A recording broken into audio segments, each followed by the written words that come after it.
Escudero, and Maynard Ngu. I met Maynard Ngu at the Manila City Hall during the term of Mayor Erap, and while I was the city engineer of Manila sometime in 2013.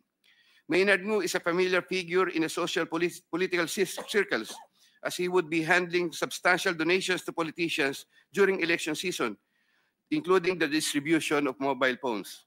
During the 2022 national elections, Maynard Ngu approached me and asked for help in raising campaign funds. I and other DPWH officials assisted Maynard Ngu in raising campaign funds. These frequent interactions with Maynard Ngu at the court helped me in building our mutual trust with each other, especially in favor of Senator Escudero, whose interest Maynard Ngu was actively promoting.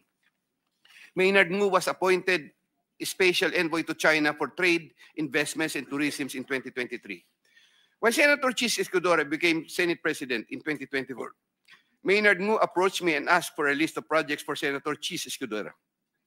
Thereafter, sometime November 2024, I asked Engineer Opulencia to prepare a list of projects for Senator Chis Escudero following my conversation with Maynard Ngu. Thereafter, Engineer Opulencia submitted to me a list of projects for funding. The said projects are enumerated in a list here to attach as Annex G.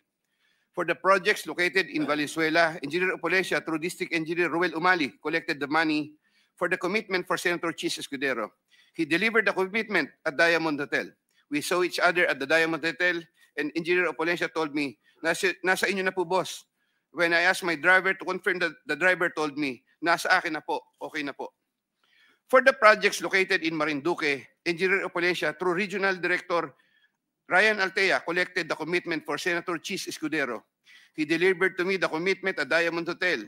Engineer Opulencia called me and said, may papadala ako sa inyo ngayon. Sa iyo ngayon, dadali na lang po sa Diamond. Later, the driver told me, nasa akin na po, okay na po.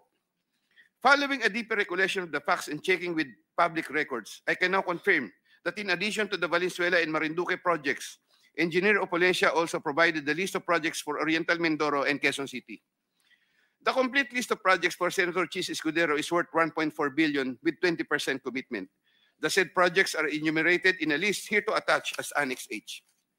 Sometime early 2025, I made the first delivery of 160 million for Senator Chis Escudero at the Cherry Mobile Building at Maynard Ngu in Apacible Street, Manila. Thereafter, early 2025, I made the second delivery of 120 million for Senator Chis Escudero, also at the Cherry Mobile Building of Maynard Ngu.